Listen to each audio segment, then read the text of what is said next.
দেখো electric field লাইন্সের প্রপার্টিজের পরে আমাদের ডেফিনেশন করতে লাগবে কি ইলেকট্রিক ডাইপোল।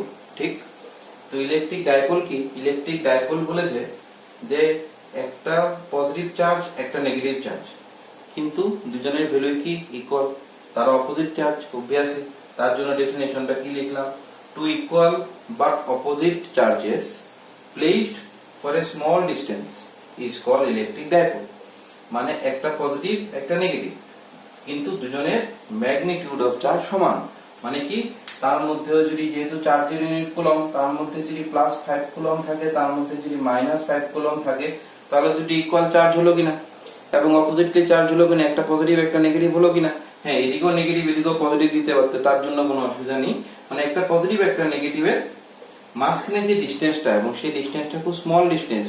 বড় ডিস্টেন্স হলে ডাইপোল কাজ করবে না, বড় ডিস্টেন্স হলে অ্যাট্রাকশন থাকে না। ভাবো এটা একটা ম্যাগনেট, এখানে বোর্ডের সঙ্গে রাখলাম, এখানে একটা ম্যাগনেট রাখলাম, ফলে এই ম্যাগনেটটা কি বোর্ডটার দিকে যাবে? হয়তো বা নাও যেতে পারে। তো ম্যাগনেটটাকে যদি সামনে নিয়ে যায় তাহলে যাবে। মানে স্মল ডিস্টেন্স না হলে যেরকম অ্যাট্রাকশন কাজ করে না, সেরকম ভাবে এখানে একটা পজিটিভ বা নেগেটিভ চার্জ, দুটি equal but opposite charge placed for a small distance is known as electric dipole. এবং সেই ইলেকট্রিক ডাইপোলকে কনভেনশনালি আমরা সবসময় 2a দিয়ে লিখি, 2 স্মল এ দিয়ে লিখি। তুমি 2a লেখা মানে কি ইলেকট্রিক ডাইপোল লেখা, তুমি অন্য ওয়ার্ড দিয়ে লিখতে পারবে না। কারণ এনসিইআরটি বা এসএলআররা বা দীনেশ বা আরিহান্ত যাকেই বলো, সবসময় দেখবে কি ইলেকট্রিক ডাইপোল সবসময় 2a দিয়ে লিখি। যেরকম আইউপ্যাক নোমেনক্লেচার আমরা কেমিস্ট্রিতে লিখি, সব দেশের মানুষ সবখানের মানুষ যেরকম একটা জিনিসকে প্যান্ট মানে পাঁচ বোঝানোর জন্য প্যান্ট বলি, সবাই প্যান্ট বলতেই 5 বোঝাবে। প্যান্টা হেক্সা মানে 6 এরকম বোঝাবে। সেরকম ইলেকট্রিক ডাইপোল মানে 2a হবে, সেটা তার নোমেনক্লেচার। ইলেকট্রিক ডাইপোল কত হবে? 2a হবে। ফলে ইলেকট্রিক ডাইপোলটা আলটিমেটলি কি হচ্ছে, যে একটা ডিস্টেন্স হচ্ছে, আর কিছু হচ্ছে না। ফলে ডিস্টেন্সের এসআই ইউনিট কি হবে? মিটার। ডিস্টেন্সের সিজিএস ইউনিট কি হবে? সেন্টিমিটার। ফলে ইলেকট্রিক ডাইপোলের এসআই ইউনিট আর সিজিএস ইউনিট কি হবে? মিটার আর সেন্টিমিটার হয়ে যাবে। তারপরে ডেফিনেশনে চলে যাব। তারপরে ডেফিনেশন হলো electric dipole moment. Electric dipole মোমেন্টে কি বলেছে? ইলেকট্রিক ডাইপোল মোমেন্টে বলেছে হলো ইলেকট্রিক ডাইপোল ছাড়া ইলেকট্রিক ডাইপোল মোমেন্ট হতো না। ফলে ইলেকট্রিক ডাইপোল মোমেন্টে কি বলা হয়েছে? ইলেকট্রিক ডাইপোল মোমেন্টকে আমরা পি দিয়ে লিখি, ঠিক আছে কিনা? পি মানে হলো ইলেকট্রিক ডাইপোল মোমেন্ট, এবং ইলেকট্রিক ডাইপোল মোমেন্ট একটা ভেক্টর কোয়ান্টিটি, তার জন্য আমি প্রথমে পি এর উপর একটা ভেক্টর সাইন দিয়ে দিলাম। ফলে ডাইপোল মোমেন্ট কি বলেছে? ইলেকট্রিক ডাইপোল ইনটু চার্জ হলো dipole moment. Electric dipole into charge হলো ডাইপোল মোমেন্ট। ফলে ইলেকট্রিক ডাইপোল মোমেন্ট কেন একটা ভেক্টর কোয়ান্টিটি দিলাম? কারণ ইলেকট্রিক ডাইপোল মোমেন্টের ডাইরেকশনটা সব সময় নেগেটিভ টু পজিটিভ হয়। ইলেকট্রিক ডাইপোল মোমেন্টের ডাইরেকশন সব সময় নেগেটিভ টু পজিটিভ হয়। ফলে যেহেতু নেগেটিভ টু পজিটিভ হবে, মানে ডাইপোল মোমেন্ট সব সময় নেগেটিভ টু পজিটিভ তোমাকে ধরতে হবে। ফলে নেগেটিভ টু পজিটিভ ধরলে মানে কি, সেই 2a ডিস্টেন্সটাকে একটা ভেক্টর কনসিডার করতে পারতে। মানে সেই কনসিডার করলে তুমি 2a টাকে একটা ভেক্টর সাইন দিতে পারতে উপরে। তার জন্য একটা স্কেলার প্রোডাক্ট একটা ভেক্টর প্রোডাক্ট, তার মধ্যে পিটা অবভিয়াসলি একটা ভেক্টর কোয়ান্টিটি হতো। তার জন্য ইলেকট্রিক ডাইপোল মোমেন্টের ডেফিনেশন যদি তুমি দাও, তুমি কি লিখতে পারতে? তুমি ডাইপোল মোমেন্টের ডেফিনেশন দিতে পারতে electric dipole moment is equal to dipole মানে ইলেকট্রিক ডাইপোল, ডাইপোল মানে কিন্তু এখানে ইলেকট্রিক ডাইপোল ইনটু চার্জ। মানে কি, electric dipole moment can be defined as the product of electric dipole and charge.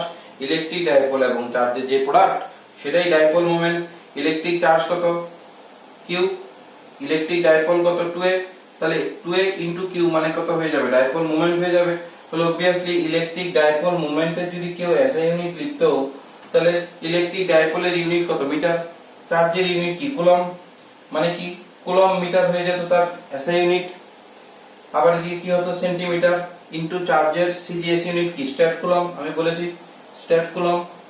ফলে কি হয়ে যেত? Stat coulomb stat C centimetre, বা হতে পারতো কি ইলেকট্রোস্ট্যাটিক ইউনিট ইনটু সেন্টিমিটার। ঠিক আছে কিনা?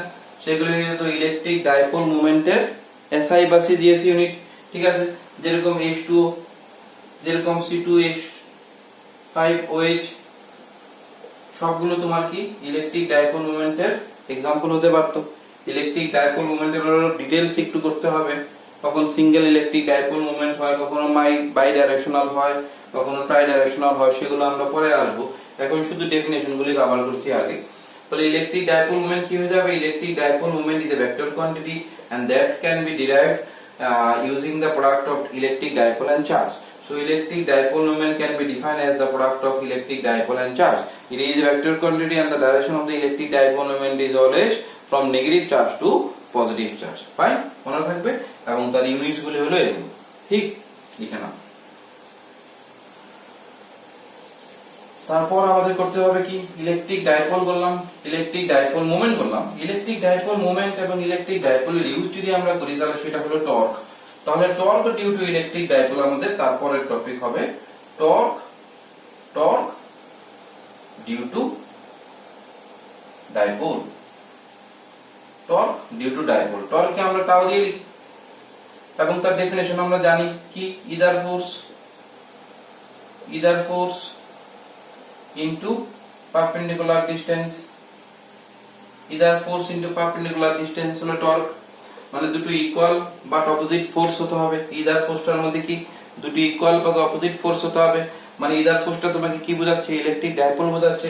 মানে ইলেকট্রিক ডাইপোল আর পারপেন্ডিকুলার ডিসটেন্স কে তুমি যদি প্রোডাক্ট নাও তাহলে তুমি কি পেয়ে যাবে? টর্ক পেয়ে যাবে, টর্ক পেয়ে যাবে, টর্ক বা কাপল তুমি পেয়ে যাবে। ঠিক আছে কিনা?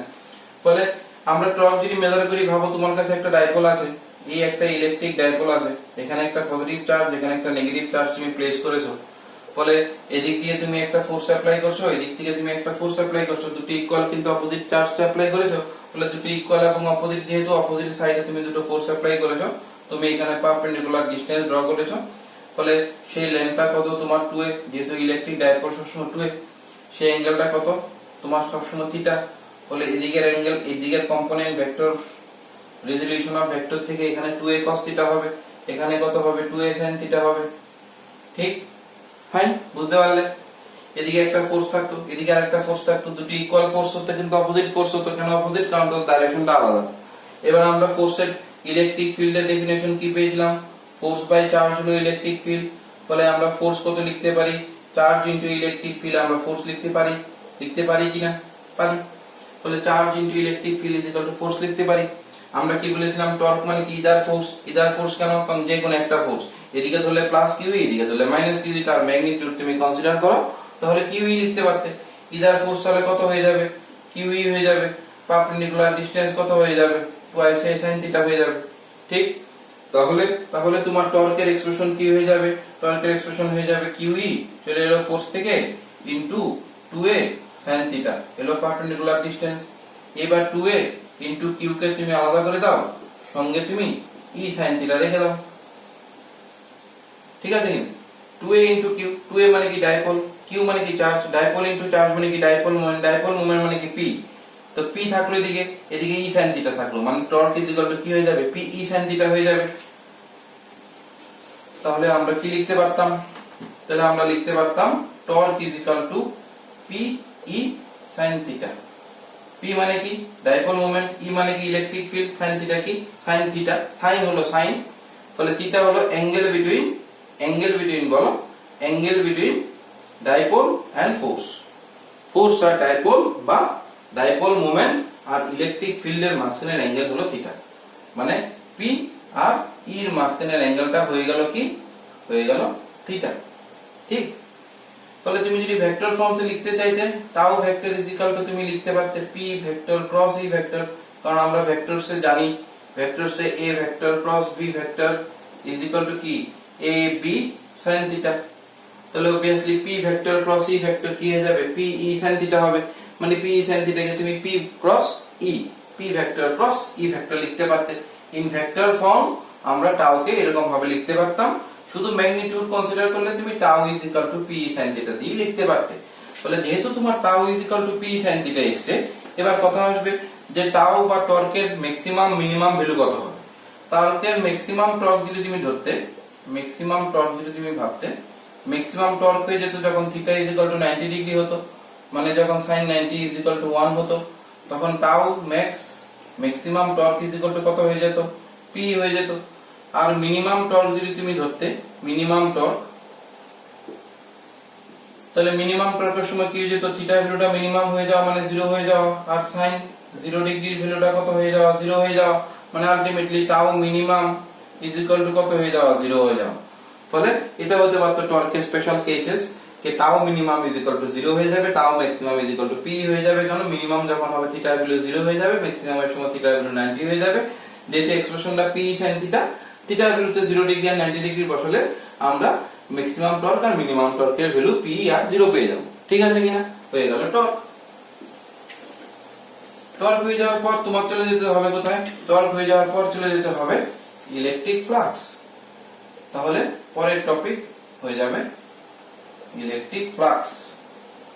ইলেকট্রিক ফ্লাক্স কি বলেছে? ইলেকট্রিক ফ্লাক্স বলেছে একটা এরিয়ার মধ্যে দিয়ে যতগুলি ইলেকট্রিক ফিল্ড লাইন্স পাস করতে পারবে সেটাকেই বলতে হবে ইলেকট্রিক ফ্লাক্স। একটা পার্টিকুলার এরিয়ার মধ্যে কতগুলি ইলেকট্রিক ফিল্ড লাইন্স ক্রস করতে পারবে, মানে number of electric field line passing through a cross sectional area is known as electric flux. এটা একটা ক্রস সেকশনাল এরিয়া আছে যার এরিয়া হলো ds, এদিকে ইলেকট্রিক ফিল্ড যাচ্ছে, এদিক থেকে ধরলাম আমরা পজিটিভ আছে, এদিকে নেগেটিভ আছে, তার জন্য পজিটিভ থেকে নেগেটিভ ইলেকট্রিক ফিল্ড, এগুলো সব ইলেকট্রিক ফিল্ডের ডাইরেকশন দিলাম আমরা। এদিকে ইলেকট্রিক ফিল্ডের ডাইরেকশন দিলাম, এদিকে তার ক্রস সেকশন এরিয়া আছে। এই জায়গাতে যখন ইলেকট্রিক ফিল্ড লাইনটা যাচ্ছে একটা পার্টিকুলার এরিয়াকে ধরছে, এই এরিয়া থেকে এই এরিয়া, মানে এই এরিয়াটার ম্যাগনিটিউড এবং ডাইরেকশন তুমি জানো, এই সাইড থেকে এই সাইড, এই এরিয়া দিয়ে যখন যাচ্ছে তখন তার এরিয়াটার ডাইরেকশন তুমি জানো, এই সাইড থেকে এই সাইড। ফলে এদিকে এরিয়া ডাইরেকশন তুমি জানো, ম্যাগনিটিউড তো জানো। ফলে এখানে এরিয়াটা কি হয়ে গেল? এখানে এরিয়াটা ডিএসটা কি এরিয়া? ফলে এখানে এরিয়াটা কি হয়ে গেল? একটা ভেক্টর কোয়ান্টিটি হয়ে গেল। এরিয়া এমনিতে কি একটা স্কেলার কোয়ান্টিটি, কিন্তু এক্ষেত্রে যেহেতু ইলেকট্রিক ফিল্ড লাইনটা সেই এরিয়াটা নিচ্ছে, ফলে সেই এরিয়াটা কোন দিকে যাচ্ছে? ইলেকট্রিক ফিল্ড লাইনটা যেদিকে ধরছো তুমি সেদিকে। ইলেকট্রিক ফিল্ড লাইন কোন দিকে যাচ্ছে? পজিটিভ থেকে নেগেটিভ। ফলে তোমার এরিয়া কোন দিকে ধরতে হবে? পজিটিভ থেকে নেগেটিভ। তাহলে এরিয়া হয়ে গেল কি? তোমার ভেক্টর। তাহলে এরিয়া হয়ে গেল ভেক্টর, ইলেকট্রিক ফিল্ড হয়ে গেল ভেক্টর। ফলে দুটো ভেক্টর আমরা কি বলেছি? ইলেকট্রিক ফ্লাক্স কি? Number of field line passing through a cross sectional area, মানে ইলেকট্রিক ফ্লাক্স কে আমরা ফাই দিয়ে লিখি, E for electric. Electric flux কে ফাই দিয়ে লিখি। ম্যাগনেটিজম চ্যাপ্টার যখন করবে তখন দেখবে ম্যাগনেটিক ফ্লাক্স কে আমরা ফাই বি দিয়ে লিখি, কারণ ইলেকট্রিক ফিল্ড কে ক্যাপিটাল ই দিয়ে লিখি, ম্যাগনেটিক ফিল্ড কে ক্যাপিটাল বি দিয়ে লিখি। তার জন্য ফাই মানে কি? ফ্লাক্স।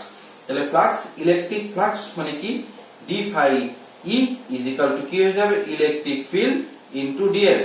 যেখানে ইলেকট্রিক ফিল্ড আর ডিএস দুটি ভেক্টর কোয়ান্টিটি কনসিডার করতে হবে। যেহেতু এরিয়াটা ভেক্টর কোয়ান্টিটি হয় না, এরিয়া স্কেলার হয়, কিন্তু এক্ষেত্রে এরিয়াটা ভেক্টর হয়, তার জন্য সেই এরিয়াটার একটা পার্টিকুলার নাম দেওয়া হয় কি? দুটোকে মিলে যেহেতু এরিয়াটা ভেক্টর কোয়ান্টিটি হচ্ছে, তার জন্য এখানে নাম দেওয়া হয় এরিয়াল ভেক্টর, বা অনেক সময় বইয়ে এটাকে এরিয়া ভেক্টরসও বলা হয়। এরিয়া ভেক্টরস, এরিয়া ভেক্টরস তখনই আসবে যখন ইলেকট্রিক ফ্লাক্স কনসিডার করব। ইলেকট্রিক ফ্লাক্স কি? Number of field lines, number of field line passing through a cross sectional area is electric flux. ফলে obviously ইলেকট্রিক ফ্লাক্স একটা ভেক্টর কোয়ান্টিটি। ফলে electric ফ্লাক্সের SI unit কি হয়ে যাবে? ইলেকট্রিক ফ্লাক্সের এসআই ইউনিট কি হবে? ইলেকট্রিক ফিল্ডের এসআই ইউনিট কি ছিল? ইলেকট্রিক ফিল্ড কি ছিল? Definition, electric field is equal to force by charge.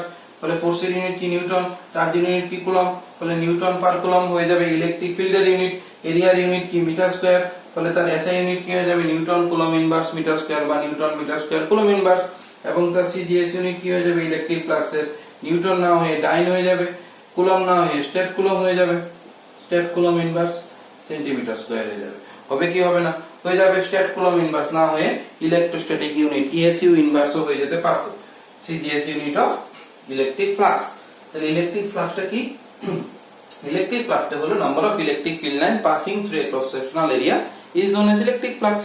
মানে electric flux is the product of electric field and area of cross section. But in case of area of cross section means always area of cross section is a scalar quantity, means it has a magnitude but no direction. But in case of electric flux, area is considered as a vector quantity, because electric field lines, we are considering electric field lines passing through, means passing from positive to negative side, means this area of cross section we should take this side to that side, means we know from where to where we should take the area, means we know the direction as well as the magnitude of the area we should consider. That is why area is a vector quantity here. That is why this area, whenever area is concerned in case of electric flux or electric field, then that area is known as areal vector, or sometimes it is known as area vector. So that the definition of the area remains same. The unit of area, meter square, centimeter square, remains same, but since the direction as well as the magnitude of area we are considering, that is why it is known as area vector. Means in case of electric flux always area should be considered as positive. ठीक? তাহলে আমরা কি কি definition শিখলাম? আমরা definition প্রথমে দেখলাম আমরা কুলম্বস ল, তারপরে আমরা কি দেখলাম? ইলেকট্রিক ফিল্ড দেখলাম, ইলেকট্রিক ফিল্ড লাইন্স দেখলাম, ইলেকট্রিক ফিল্ড লাইন্সের ডিফারেন্ট প্রপার্টিজ দেখলাম, ইলেকট্রিক ডাইপোল দেখলাম, ইলেকট্রিক ডাইপোল মোমেন্ট দেখলাম, ইলেকট্রিক ডাইপোল মোমেন্ট করার পরে টর্ক দেখলাম, টর্কের স্পেশাল কেসেস দেখলাম, তারপর ইলেকট্রিক ফ্লাক্স দেখলাম, তারপর এরিয়া ভেক্টর দেখলাম। ঠিক, এখন আমরা করে নিব ইলেকট্রিক ফিল্ডের ছোট্ট একটা ডেরিভেশন, যেটা electric field lines due to a small charge, বা একটা চার্জের জন্য যদি ইলেকট্রিক ফিল্ড লাইন্স আমরা বের করতাম, কিভাবে বের করতাম? খুব ছোট্ট derivation, electric field due to a small charge. তাহলে পরের ছোট্ট একটু derivation, electric field due to a small charge, electric field due to a small charge. তাহলে ইলেকট্রিক ফিল্ডের ডেফিনেশন কি ছিল? Force by charge. তার এক্সপ্রেশন কি ছিল? 1/4 pi epsilon 0 q by R square. এই ছিল ইলেকট্রিক ফিল্ডের এক্সপ্রেশন, ঠিক কি না? তাহলে আমরা পয়েন্ট চার্জের বেলা যদি ইলেকট্রিক ফিল্ড ধরতাম, তাহলে সেটাই হয়ে যেত ইলেকট্রিক ফিল্ডের এক্সপ্রেশন। তাহলে একটা চার্জ কিউ হতো, একটা চার্জ কিউ1, একটা চার্জ কিউ2 হতো, তার মাঝখানের ডিসটেন্স যদি আমাদের আর হতো, তাহলে ইলেকট্রিক ফোর্স আমরা কত লিখতে পারতাম? 1/4 pi epsilon 0 q one q two by R square লিখতে পারতাম আমরা ইলেকট্রিক ফোর্স। তাহলে electric field is equal to কি লিখতে পারতো? ফোর্স বাই ইদার চার্জ, যে কোনো একটা চার্জ, কিউ1 ধরো বা কিউ2 ধরো। কিউ1 যদি ধরতে, তাহলে এক্সপ্রেশনে চলে আসতো কি? 1/4 pi epsilon 0 q one q two by R square whole divided by q one, একটা কিউ1 কেটে গিয়ে থাকতো কি? 1/4 pi epsilon 0 q two by R square. তুমি যদি এখানে কিউ2 লিখতে, তাহলে এখানে কিউ1 বাই আর স্কয়ার আসতো। সেটাই হয়ে যেত কি? Electric field due to a small point চার্জের এক্সপ্রেশন। একটা স্মল চার্জ না হয়ে তোমার কাছে যদি দুটো স্মল চার্জ থাকতো, তিনটে স্মল চার্জ থাকতো, এরকম ভাবে n number of small charge থাকতো, তখন তুমি কিরকম ভাবে করতে? তখন তোমার কাছে কিরকম ভাবে করতে? তখন তুমি স্মল চার্জ না হয়ে to a system of charges তুমি লিখতে পারতে। For a to a system of charges electric field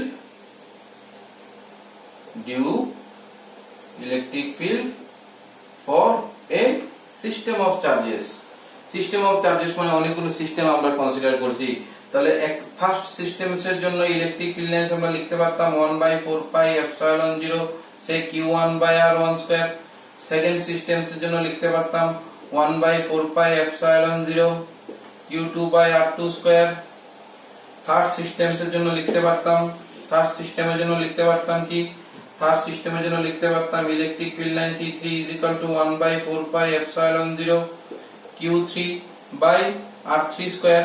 তাহলে এরকম করে যদি n নাম্বার অফ সিস্টেম থাকতো, তাহলে En লিখতে পারতাম 1/4 pi epsilon 0 Qn by Rn square. তাহলে সবগুলি ইলেকট্রিক ফিল্ড লাইন্সকে যদি একসঙ্গে অ্যাড করে দিতে, E1 plus E2 plus E3 plus dot dot dot dot করে যদি তুমি en অবধি অ্যাড করে দাও সবাইকে, তুমি কি লিখতে পারো বলো তো? 1/4 পাই এপসাইলন 0 একটা কমন পেয়ে যাবে। এখানে q1 বাই r1 স্কয়ার লিখতে পারবে, এখানে q2 বাই r2 স্কয়ার লিখতে পারবে, এখানে dot dot dot dot dot qn by rn square লিখতে পারবে। পারবে তো? পারবে লিখতে। মানে তুমি কি? মানে তুমি প্রত্যেকগুলোকে একসঙ্গে কনসিডার করে n নাম্বার অফ তুমি n নাম্বার অফ চার্জেসের জন্য একসঙ্গে ইলেকট্রিক ফিল্ডের নেট ইলেকট্রিক ফিল্ড লাইন্স তুমি বের করে নিতে পারলে, নেট ইলেকট্রিক ফিল্ড তুমি এক্সপ্রেশন বের করে নিতে পারলে। তাহলে তুমি এটাকে এরকম ভাবে লিখতে পারতে 1/4 pi epsilon not summation i is equal to 1 to n qi by ri square. মানে i তুমি 1 থেকে শুরু করো, i1 থেকে শুরু করলে q1 by r1 square summation মানে সাম করা, প্লাস 2 দাও আর q2 by r2 square plus 3 দাও q3 by r3 square plus কতটা অবধি প্লাস করতে থাকবে? n অবধি। i এর জায়গাতে n অবধি বসিয়ে এটা বের করো। তাহলে এটা মানেই তো এটা, মানে সেটাই তার এক্সপ্রেশন হয়ে যেত। কখন কি? যখন সিস্টেম অফ চার্জেস ধরতে তুমি, তখন তার ইলেকট্রিক ফিল্ড লাইন্সের এক্সপ্রেশন কি হয়ে যেত? এটা হয়ে যেত।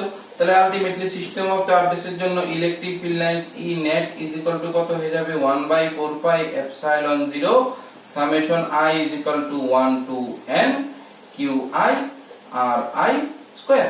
এটা হয়ে যাবে electric field lines due to a system of charges. যখন অনেকগুলো চার্জ কনসিডার করব, তখন ইলেকট্রিক ফিল্ড লাইন্সের এক্সপ্রেশন এটা হয়ে যাবে। ঠিক আছে, এগুলো করে নেবে, ফটাফট করে নেবে। এক দুদিনের মধ্যে আমি আবার নেক্সট টপিক ডিসকাস শুরু করব। ফলে ইতিমধ্যে এগুলো করে নেবে, করে নিয়ে যেগুলো যেগুলো ডাউট থাকবে আমাকে হোয়াটসঅ্যাপ করে দেবে, কল করে দেবে, কল করে জেনে ডাউট গুলো ক্লিয়ার করে নেবে। লকডাউন চলছে, কিছু করার নেই, তোমারও কিছু করার নেই, আমাদেরও কিছু করার নেই। ফলে আমাদের এরকম ভাবে কিছুদিন হয়তো চালিয়ে যেতে লাগবে, এরকম ভাবেই পড়িয়ে যেতে লাগবে। ফলে অনেক সুন্দর মানে সোজা ভাষায় আমি তোমাদের বলার চেষ্টা করলাম, যেহেতু সামনে নেই ফলে জানি না ভিডিওটা দেখে সব কিছু বুঝতে পারবে কি পারবে না। হ্যাঁ, সাইজ একটু বড় হয়ে যাবে, কম্প্রোমাইজ করে নিও, কয়েকদিন ফেসবুক হোয়াটসঅ্যাপ একটু কম করে নিও, ভিডিওগুলি ডাউনলোড করে নিও যাতে পড়তে পারো। আমি 3-4 দিনের মধ্যেই তারপরে টপিকগুলি করব। এগুলো জেনে রাখা খুব ইম্পর্টেন্ট। কেন জেনে রাখা ইম্পর্টেন্ট? কারণ এগুলি না জানলে পরের টপিকগুলি তুমি করতে পারবে না। চেষ্টা করবো আমরা লকডাউনের মধ্যে চ্যাপ্টার 1 এবং চ্যাপ্টার 2টা শেষ করে ফেলার, যাতে লকডাউন যদি মে মাসও যদি আমরা লাস্ট উইকের থেকে শুরু করতে পারি, যাতে আমরা চ্যাপ্টার 3 থেকে ডাইরেক্ট শুরু করতে পারি। হ্যাঁ, নিউমেরিক্যাল গুলি কিছু কিছু প্রবলেম থাকবে, নিউমেরিক্যাল গুলি কিছু কিছু দিয়ে দেবো আমি হোয়াটসঅ্যাপে ছবি তুলে তুলে বইয়ের। তো নিউমেরিক্যালস গুলি করতে পারলে তো ভালো, না করতে পারলে নিউমেরিক্যালস গুলি আমরা বাই হ্যান্ড করিয়ে দেবো। Hand on practice tools numericals এর জন্য থাকবে।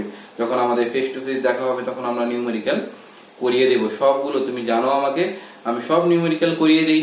ফলে অ্যাজ ইউজুয়াল সব নিউমেরিক্যাল আমি করিয়ে দিব, বোর্ডে সবগুলো একটা একটা করে করিয়ে দেবো, কোনো চিন্তার কিছু নেই। কিন্তু এগুলো তুমি করে রেখো যাতে তুমি পরবর্তী থিওরি গুলো বুঝতে পারো। দেখছো তো সবগুলি কানেক্টেড, একটা না বুঝলে আর একটা বোঝা যায় না। ফলে ছোট্ট চ্যাপ্টার, বেসিক্যালি চ্যাপ্টারটার মধ্যে থিওরি বা কনসেপ্ট বলতে এটাই। তারপরে এগুলির কনসেপ্ট ইউজ করে করে তোমাকে কি করতে হবে, তার কিছু কিছু এক্সপ্রেশন তোমাকে ডিরাইভ করতে লাগবে। আরেকটা থিওরেম তোমাকে শিখতে লাগবে, গস থিওরেম, সেটার প্রুফ, সেটার কিছু এক্সপ্লিকেশন। তাহলেই কিন্তু চ্যাপ্টারটা শেষ, মানে ফার্স্ট চ্যাপ্টার শেষ প্রায়। মানে তুমি বলতে পারো 40-50% চ্যাপ্টার তুমি অলরেডি কমপ্লিটেড। ঠিক আছে কিনা? নিউমেরিক্যালস করলে আরো 30% শেষ হয়ে যাবে, গস থিওরেম করলে আর রিমেনিং 20% শেষ হয়ে যাবে। মানে করে নিও কিন্তু, ঠিক আছে? একটু সাইজটা বড় হয়ে যাচ্ছে, মোবাইলে যেহেতু করছি সাইজটা একটু বড় হয়ে যাচ্ছে, কিছু করার নেই, কম্প্রোমাইজ করে একটু ডাউনলোড করে নিও সাইজটাকে। আমিও চেষ্টা করছি সাইজটাকে একটু ছোট কিভাবে করা যায় শিখছি। বলে করে তোমাদের যেভাবেই হোক একটা আলটিমেট ওয়েতে পাঠিয়ে দেওয়া হবে। ভালো থাকবে, ঘর থেকে বেরোবে না, এই লকডাউনে একদম ঘর থেকে বেরোবে না, সেফ থাকবে, বাড়িতে থাকবে এবং মন দিয়ে পড়াশোনা করবে। ঠিক? Thank you.